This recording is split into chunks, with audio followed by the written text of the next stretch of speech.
Who's been messing up everything? It's been Agatha all along. So yeah, this is a new mini-series on Disney Plus, and all of it is out in the open. If you like witchy bullshit, this is probably right up your alley. And it's actually a pretty cool continuation of what happened in WandaVision, where you were introduced to Kathryn Hahn as Agatha Harkness. And man, that reveal, when that went on, I remember how, into WandaVision all of us were. Back during the pandemic, we weren't really exposed to a whole lot of Marvel. So here we were all theorizing about what certain things could be. And the biggest reveal was Kathryn Hahn as Agatha Harkness. Yeah, I remember so many theories out there like, oh yeah, it's gonna be Reed Richards as Monica Rambeau's friend. And I'm still waiting on Mephisto to come out. Shout out to my friend Geekly Goods, by the way. So Agatha Harkness is a bit spellbound here, and she's regaining her freedom thanks to a teenager's help. Intrigued by his plea, she embarks on the Witch's Road trials to reclaim her powers,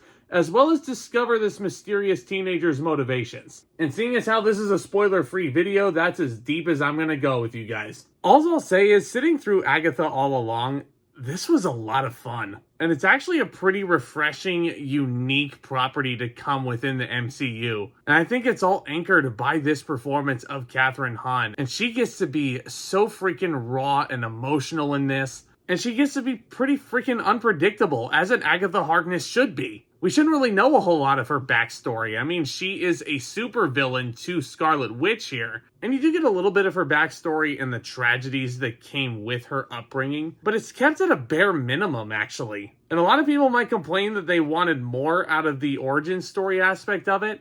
I didn't really mind it. I think it adds a little bit more to Harkness's character. And I cannot put over how great Kathryn Hahn was in this miniseries. You know who else was great on the acting side of it? Young Joe Locke. Joe Locke plays this gothic teenager who we meet along the way. And I dare not spoil it for those of you who haven't seen it yet, who Joe Locke's character actually is. When the reveal does happen, it's pretty freaking dope though. And to think that Joe Locke is somewhat of a rookie when it comes to acting, I guess he only had one other role in a Netflix series. Kudos to this kid, man. He was great. Anyway, what's a Netflix show called? Heartstopper. Yeah, I got it right. Heartstopper. Yeah, I guess he's the lead in that one. I don't know what the it is, but apparently he's really good in it. Everybody in the acting department is really great. There's really not a weak link here. You have Patti LuPone in this, and Aubrey freaking Plaza, who is so fierce, and she steals every single scene she is in. Again, not to dig too deep into spoilers about who Aubrey Plaza eventually plays, but man, she is just eating up every frame that she has in these episodes. And the episodes themselves, I think, are paced fairly well with varying runtimes. And it never really feels like an episode overstays its welcome or feels too long.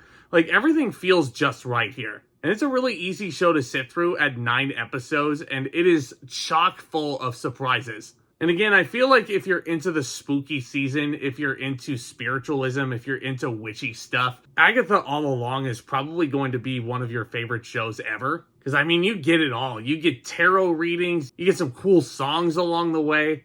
Down the road, down the Witch's Road is probably going to be a tune that is stuck in your head for the next week or two. And you're probably going to be humming it down the hallways after you finish this series. And honestly, this is a really refreshing change of pace for the MCU. You don't get a lot of shows like this. You don't get a lot of properties like this, especially in a conglomeration as humongous as the MCU has become. It's kind of cool to see them take a different approach on how to tell a comic book story. And I do applaud showrunner Jac Schaeffer for making things as authentic to the comics as humanly possible, right down to the comic design, right down to how these characters look, right down to the color palettes. Lots of purple in this. Again, if purple is your favorite color, you're probably going to love Agatha All Along. This is just a really solid show here. There's not really a whole lot to complain about in this one. Really good continuation of WandaVision in itself, and how it links to WandaVision is actually a pretty interesting little connection there. I never would have predicted it being done this way,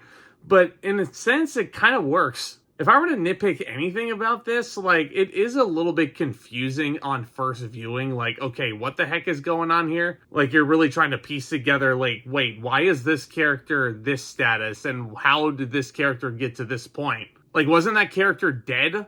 How is this character here? So there's a few little logic gaps in here that I'm sure you guys can pick apart. But I think just the overall aesthetic and especially the performances with Kathryn Hahn leading the charge, Agatha All Along is a spooky delight. This is a show that you may want to binge through and just eat all these episodes up like they're your favorite Halloween candy. But there's definitely a lot more deeper layers to digest here. And I think if you're a fan of Marvel, if you're a fan of the spooky vibe, Agatha All Along Agatha All Along should be a show that you're catching. I'm going to give Agatha All Along an A-.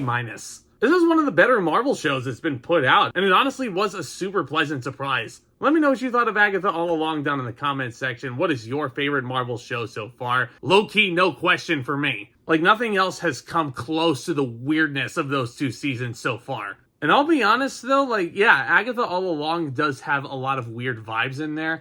With the way that this season concluded, I'm open to a season 2. And I'm open to seeing if they can continue this story. And yeah, even though Marvel might have said absolutely not, might as well make a second season. This is really cool stuff. But hit that subscribe button if you're new. Tap on that thumbs up as well if you enjoy all things Marvel. This is a great channel to become a part of. In addition to, if you want just a fun, safe place to talk all things entertainment, we got a lot of big releases coming in the month of November. Lots of great sequels. You also got Wicked coming out. No shortage of topics over here. Y'all are the best. Thank you so much again for tuning in. And with all that being said, Back Talk, commence.